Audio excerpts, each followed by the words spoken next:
Welcome into The Mic is Open. I'm Alan Hoshida. Now, we're not a news podcast. We don't bring you breaking news. But this week, the Sharks made an announcement that kind of shifted things around here on The Mic is Open. Entry-level deal for Michael Misa, the second overall pick from this year's draft, has been signed. And that means Michael Misa is coming to training camp trying to win a spot on the San Jose Sharks for the 2025-2026 season. Those first impressions, those really begin this weekend at the Rookie Faceoff, where he will play some real games against real competition that aren't in Teal. We saw him at Dev Camp, but that was all kind of more fun. So this weekend, Rookie Faceoff down in Southern California. Michael Misa, number 77, will be on the ice, starting to try to impress his head coach, Ryan Warsofsky. And I bring up Ryan because on this week's episode of The Mic is Open, that's who we're going to get to talk to. But I wanted to make sure it was known that I talked to Coach Warsofsky before Michael Misa signed his contract. So we're going to run through a lot of things, but not Michael Misa specifically, but still a great conversation. Sharks head coach Ryan Warsofsky entering year number 2, offseason. It's pretty much wrapped up, right? You're back in San Jose. Everything's going on. So I wanted to get you on to kind of get us set for what is going to be an exciting season here on The Mic is Open and for San Jose Sharks hockey. But Ryan, when I start this podcast, there's one simple question I give to every guest. The mic is open. Would you like to step up and get anything off your chest, my friend?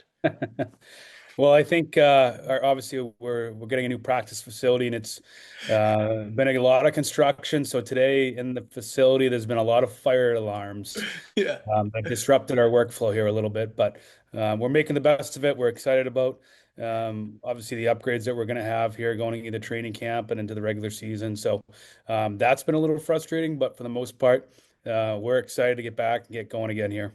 Fire alarm, they always do it at the best times too. I don't know what it is. It's uncanny. It's like, all right, when you're about to start something important, fire alarms. That's how it Yeah, goes that's every time. basically has what happened today. Started our staff meetings yesterday, and then first meeting today, the alarms start going off, and now we're getting used to it in a sense. It doesn't Yeah. really bother us, but hopefully this is the end of it. Yeah. Well, the end of the offseason is here, right? You're back in San Jose, coming back over from the East Coast, but it had to be an eventful offseason, gold medal, everything comes with it. How was your offseason? It was good. It was good. It was short in a sense of obviously going to World Championships, Mm-hmm. going home for a little bit, coming back here for development camp, free agency, and the draft. And then usually I always say once July 4th hits, the summer just flies. And had some good time with the family and seeing family and friends and back home in the Massachusetts area. And but I'm excited. I'm excited to get back. It's been a long off season and since we were back here in San Jose, and we're excited for the future here. What's the perfect offseason day look like for Ryan Warsofsky? Oh man, I'd say it would start with some golf. Mhm. Living on a golf course back home. Usually, some golf with some guys at the club and some friends, and then meeting the family down at the pool and kind of just hanging out. Yeah. Especially early in the off season, that's what it was a lot of. And then, it was probably golf, and then kind of maybe some work in the morning with some golf. But a lot of time with the family, as Yeah. we know, and when the season gets going, the travel. When the players have days off, it's not a lot of staff days off mixed in there, so you miss a lot of family things. So I had to kind of be present with my kids and my wife, and give them some time because I'm not around very often. Oh, I hear that. I mean, off season for me, it's been a lot of daddy duty. We have two now, just like you. So we're tag teaming. We're trying to make Yeah. sure we have enough time with them because once the season goes on, other things happen and we got pulled away. But it's good to utilize that family time, get closer with the little ones as they grow up. The other big event for you this offseason, World Championships you talked about. First time in 90 plus years, the United States won a gold medal. Just what was that experience like for you going there and bringing along Will Smith for the ride? Yeah, it was awesome. It was a great group of guys, staff, trainers, equipment managers, all from around the National Hockey League. Obviously, it's a team that you put together under interesting circumstances with some teams in the playoffs, and you kind of just piece it together as you get going in a sense. But our team, the chemistry, really gelled from the moment we got to Germany in our little training camp. and the staff as well. Is there was, Adam Nightingale and Kevin Dean. I didn't really know much of. Learned a lot from those guys. And then the team, like I said, came together. Will played some really good hockey when we needed him to in the semifinals and the finals are probably the two best games I've seen him play in his career here. And so I think that's a step in the right direction for him and going forward. So, and then if winning helps, and winning a gold medal for your country, and that's something that we'll never forget. Winning does help, and that's what I wanted to talk to you too. Is, it's been a long 3 years for San Jose. You were an assistant for 2 of those years. Last year, obviously, a tough year in every single game. A lot more wins were probably out there in the third periods, as everyone's kind of talked about here. How important was it to kind of relive those winning feelings and maybe re-energize you a little bit about, oh, this is the winning feeling that we need to get to? Yeah, absolutely. I think you hit it right on the head there of, that feeling of what it feels like to win, what it means to, be up in the third period 2-1 and how to close out those games and those moments and those plays that happen in those periods and in those situations. Maybe you're down, maybe you're tied. How your team's supposed to, play in certain situations is important. And that I think that's something that, helped me and, helped Will and everyone included. But, I think it was good after, it was a long year in San Jose. We made some strides in some areas, but like you said, we're in games, we don't win games, and it can really wear on you. And not just me, their staff, the players, we all kind of wear it really hard. It is our livelihood. This is what we do. This is what we love, and we do it to win hockey games.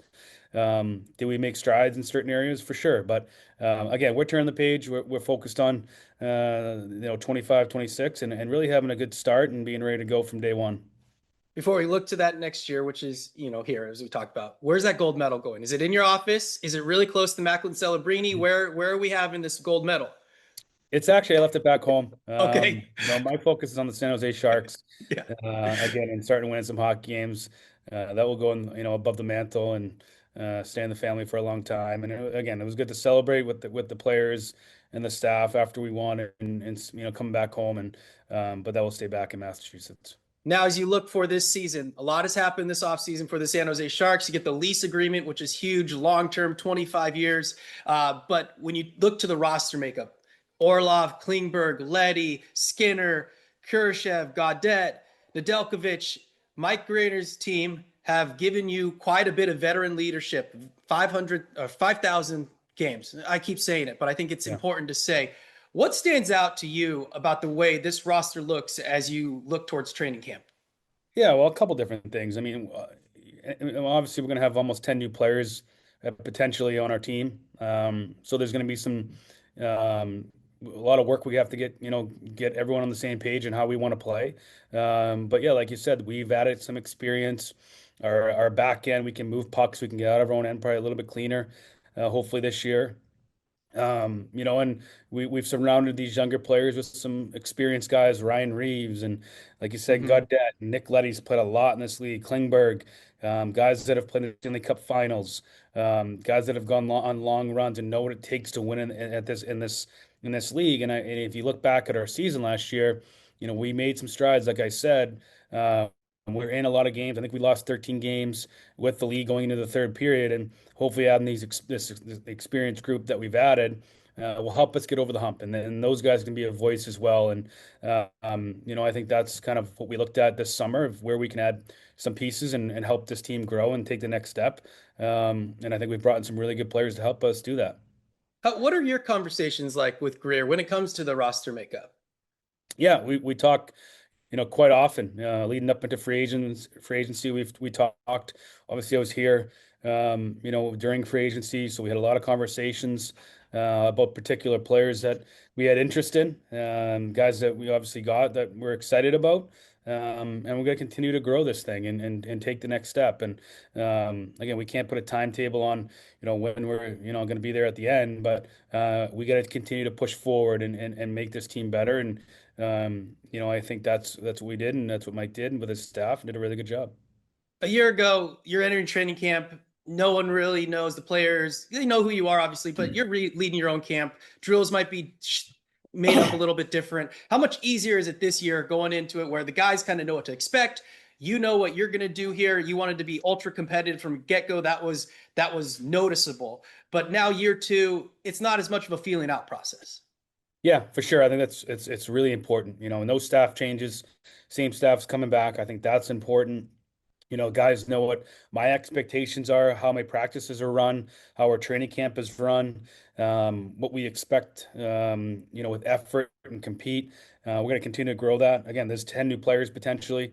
There's spots to be had in camp. So, inter competition is going to be high, and we expect to have another competitive training camp, and really hit the ground running when we start the season. So, I've looked back and, really peel the onion back and how we did things through training camp, where we want to make improvements and adjustments, and we'll be ready to go. Fans in the outside might look at like, oh, who's paired up together? What do the lines look like? That's the things that, we're keeping an eye on. But for you as the coach, what are the questions that you need answered during the training camp and into the preseason? I think roles are Yeah. going to be a big key. Like who fits where do we see certain guys on, special teams, power play, pound the kill. Both those, specialty teams need to be better this year.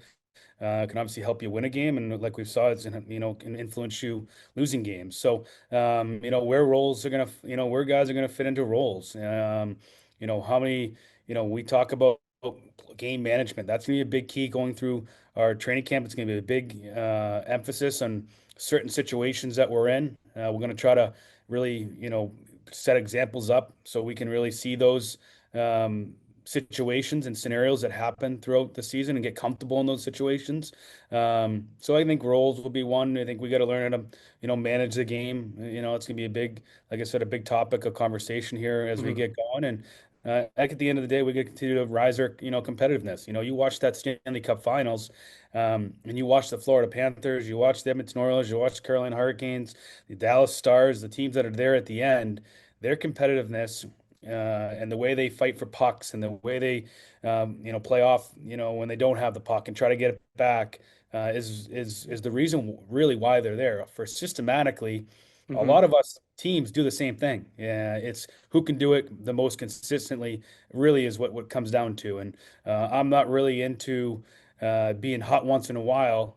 We got to be more consistent as a group. Right. It's not like most difficult things. It's just back checking. It's a lot of effort stuff, going back and hunting pucks. And those are things, as coaches will say, are controllable. So hopefully the Yeah. guys can buy into that. I will say you said special teams. And my hot take last year going into the year was you guys would have a top 10 power play because I just believed in that talent. And I might even believe in it a little bit more going into this because you have you have Macklin coming back for their second season. Maybe there's a world where Sam Dickinson's there. Maybe there's a world where Michael Misa is. But if in that world, let's say you have 19-year-olds, you have a 20-year-old, the team is young in that instance.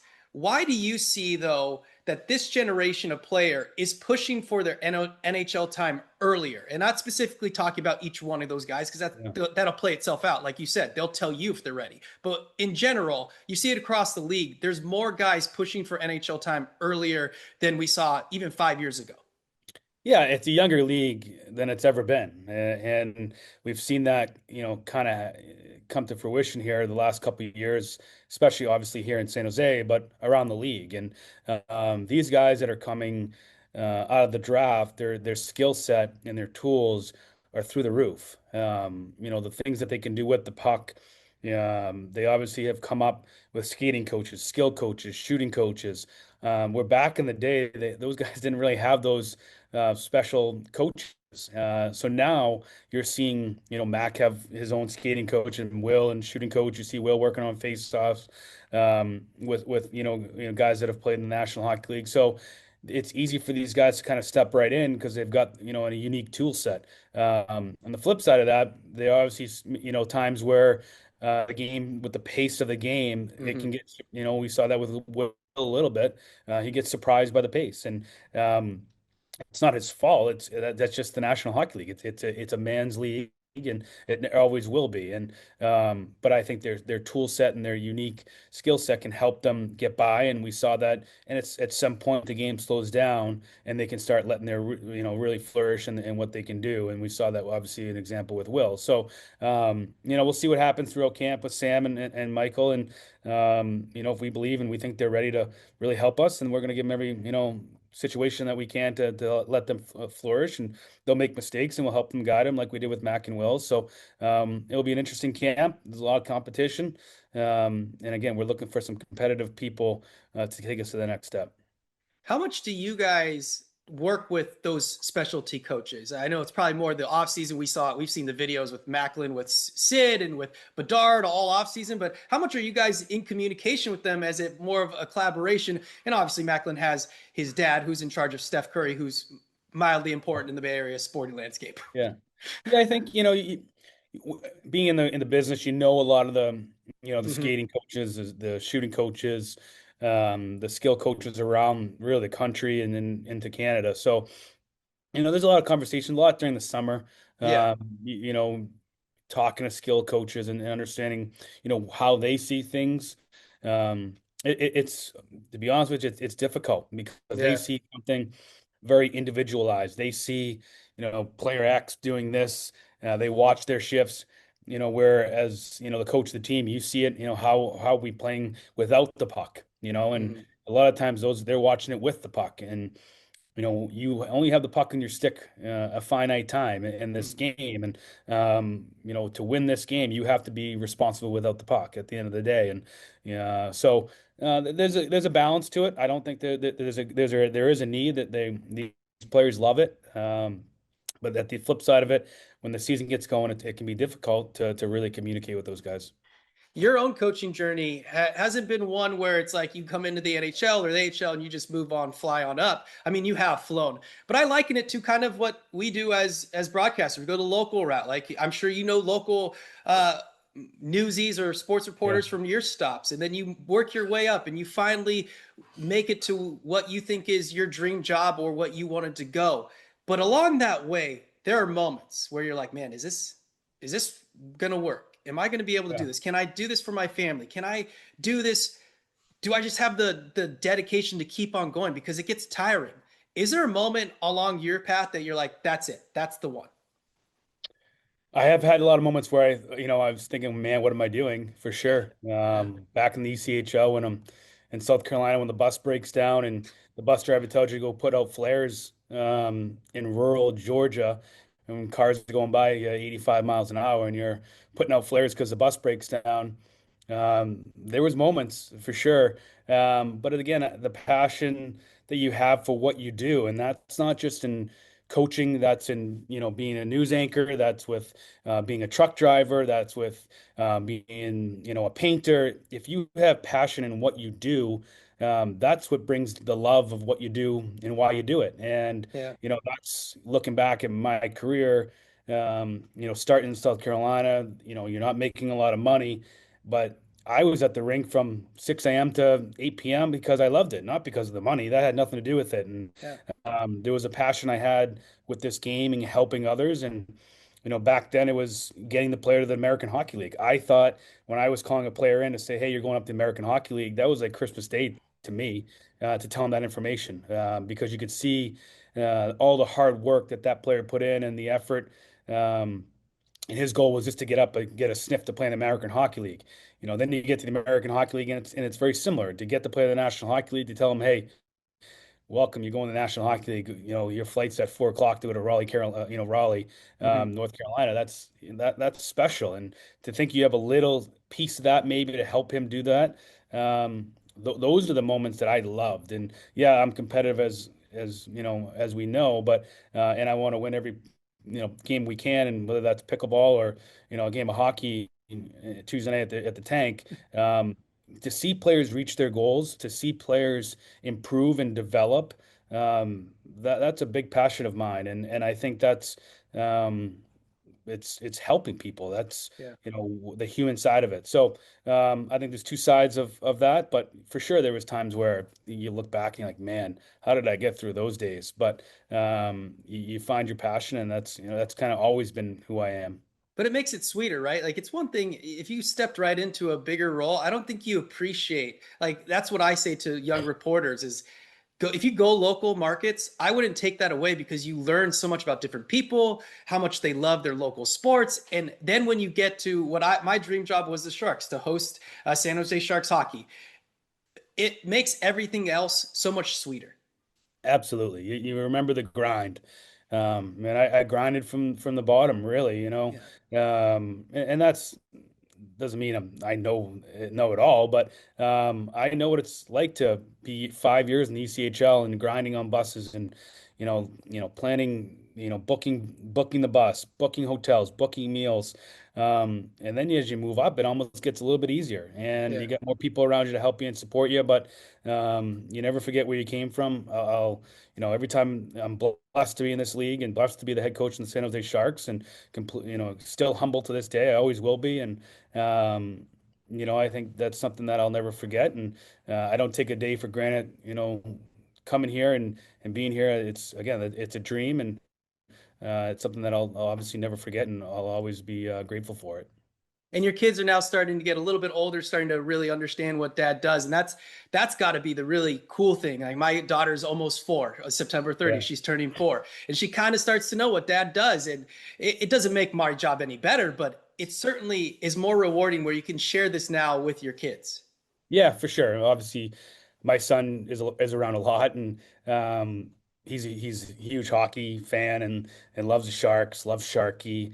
Watched the USA World Championships, and is yeah, it's very neat to see that side of it. I say it all the time. He probably doesn't realize how great he has it when he walks in on an off day or a game day and he's down and waiting for dad or in the locker room with the players. And I remember when I was growing up, I was a Bruins fan, and I went in one day to see Mike Sullivan, and I thought it was like the best day of my life, and I'll never Yeah, forget that. It was the best day. Travis Green was on that team, Ted Donato, Patrice Bergeron was a rookie then, and yeah, I remember he left school early, and I'll never forget that. Now my son comes in like he owns the place, and it's just a normal day for him. So those are the cool moments that hopefully one day, 20 years from now he can look back and be like, wow, I guess my dad had a pretty cool job, I guess. yeah, It has its moments, as yeah, we know with this business, but yeah, he that is a very very unique childhood that he's had. He's moved around quite a bit, and it's yeah. difficult, right? He misses his friends when we go back home, or and the people that we've met in Chicago or Charlotte down.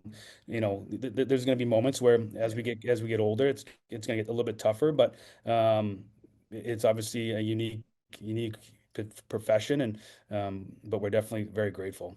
Those are core memories. I remember I went to a Sharks practice. I just happened to sit next to Steve Shields' best friend who happened to be there. And then lo and behold, after the practice, I get one of Steve Shields' broken sticks, and half the guys, I think Mike Ricci, getting a block off was rookie year. I still have the stick. I got Owen Nolan's. Like those are things you just like remember because, Yeah. and you think at that time, my dad probably was like, oh, he won't remember this or whatever it is, but it's those things that stand out to you.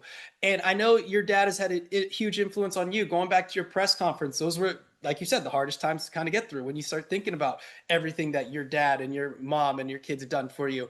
What is one piece of dad advice that you either got from your dad or that you're growing into that you would want to instill upon your kids? Oh man. I would say like follow your passion, follow your love. Mm-hmm. My dad owned a truck company, very successful. I had wanted nothing to do with it. And it wasn't like he forced, he Yeah. could have easily said when I was down in South Carolina, not making a lot of money, hey, get home and let's go. You gotta get on with your life. Yeah. And he let me do what I wanted to do. And I think that's what I'm not going to force hockey on my son or baseball or golf. If he wants to do it, great. If not, we'll find something else that he loves and he'll find something. So I think follow your passion, and be supportive. I Yeah. think that's something that my dad was extremely good at. He was always there for me, supportive. Um, that's something that, hopefully I can carry on to my son. I don't know. You gotta, Yeah. I hear you. I And struggle talking about my family. I know it happened. Like it just always catches up to you too. It's like you're talking and then you're like, I can do this. And then you just never can. But Yeah. I Yeah. appreciate you coming on to the Mic is Open, talking some Sharks, getting ready for the season. We also will have more families in the tank, I think, with those 1 p.m. games, which will be adding Yeah. more core memories to those families. So Ryan Warsofsky, thanks so much for joining me. And I'll see you down there media day in just a couple weeks. Yeah. We're getting going here. So thanks for having me on, Alan. We'll see you here soon. All right. Appreciate it.